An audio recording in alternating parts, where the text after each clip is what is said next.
శ్రీగురుభ్యో నమ. అస్మత్పరమగురుభ్యో నమ. అస్మత్సర్వగురుభ్యో నమ. మాతృభ్యో నమ. పితృభ్యో నమ. మాతాపితృభ్యో నమ. శ్రీమతే నారాయణాయ నమ. శ్రీమతే రామానుజాయ నమ. శ్రీమతే విశ్వక్సేనాయ నమ. శ్రీమాత్రే నమ.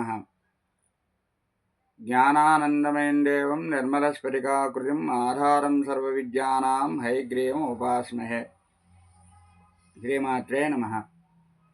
నిన్న మనం చెప్పుకున్న దాంట్లో మహీం మూలాధారే కమపి మణిపూరే హుతవహం శితం స్వాధిష్టానే హృదిమృతమాకాశముపరి అనే శ్లోకంలో మన శరీరంలో మూలాధార చక్రం నుంచి సహస్రార చక్రం వరకు 6 చక్రాలు ఉన్నాయని, ఈ 6 చక్రాలు కూడా మనకి అనాహర చక్రం దగ్గర ఎలా ఉంటుంది, స్వాధిష్టాన చక్రం దగ్గర ఎలా ఉంటుంది, ఏవేవి ఆకాశతత్వం ఏది, వాయుతత్వం ఏది, జలతత్వం ఏది అనే దాని గురించి నేను శ్లోకంలో మనం చెప్పుకున్నాం. ఈరోజు చెప్పుకోబోయే శ్లోకం 10వ శ్లోకం. ఈ 10వ శ్లోకంలో మనకి ఏమిటండి అంటే, శంకరాచార్యులు గారు మనకి సహస్రార కమలంలో శివుడితో సాయుధ్యం పొందడానికి అమ్మవారు అదే కుండలిని శక్తి సుషుమ్నా మార్గం ద్వారా అవరోహణ మార్గంలో తిరిగి స్వస్థానమైన మూలాధార కుండలి మందు 3.5 చుట్లతో పాము వలె ఇమిడి ఉంటుందని చెప్పేసి ఈ శ్లోకంలో మనకి చెప్పడం అనేది జరిగింది. ఆ శ్లోకం గురించి ఇప్పుడు తెలుసుకుందాం. సుధాధారాసారైః చరణయుగళాంతర్విగళితైః ప్రపంచం సించంతి పునరపి రసామ్నాయ మహసః అవాప్య స్వాం భూమిం భుజగనిభమధ్యుస్తవలయం స్వమాత్మానం కృత్వా స్వపిషి కులకుండే విహరిణి స్వపిషి కులకుండే కుహరిణి. సుధాధారాసారైః చరణయుగళాంతర్విగళితైః ప్రపంచం సించంతి పునరం అపి రసామ్నాయ మహసః అవాప్య స్వాం భూమిం భుజగనిభమధ్యుస్తవలయం స్వమాత్మానం కృత్వా స్వపిషి కులకుండే కుహరిణి.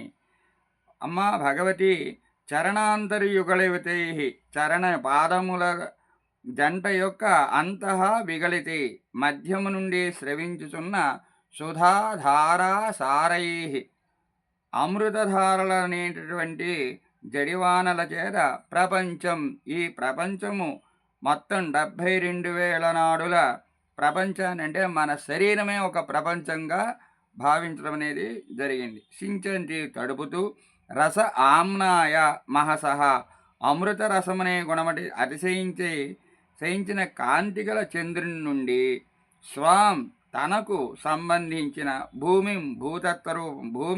తత్వరూపంలో గల మూలాధార చక్రాన్ని పునః అపి తిరిగి మళ్ళీ అవాప్య పొంది భుజగనిభం పాము వలె అధ్యుష్ట వలయం అధిష్ఠించబడిన వలయాకారము కలదానిగా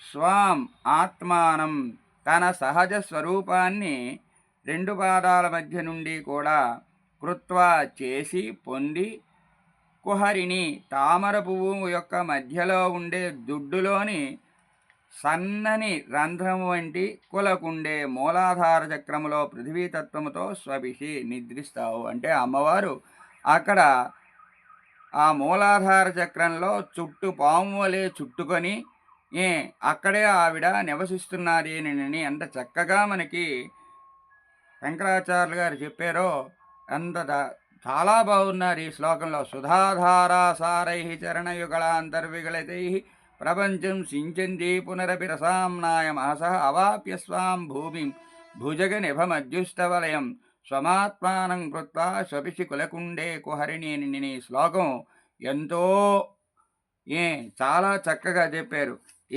దీంట్లో మనకి ఏమిటండి అంటే, మనకి ఏవైనా రోగాలున్నా సరే ఈ శ్లోకాన్ని కానీ 40 రోజులు చదువుతూ ప్రతిరోజు కూడా అరటిపండు కానీ ఆరోగ్యం పెడితే శరీరంలో ఉండేటటువంటి వ్యాధులన్నీ కూడా నయమవుతాయి అని చెప్పడం జరిగింది. స్వస్తి ప్రజాభ్య పరిపాలయంతాం న్యాయేన మార్గేణ మహిం మహిషాః గోబ్రాహ్మణేభ్య శుభమస్తు నిత్యం లోకాః సమస్తాః సుఖినో భవంతు. స్వస్తి.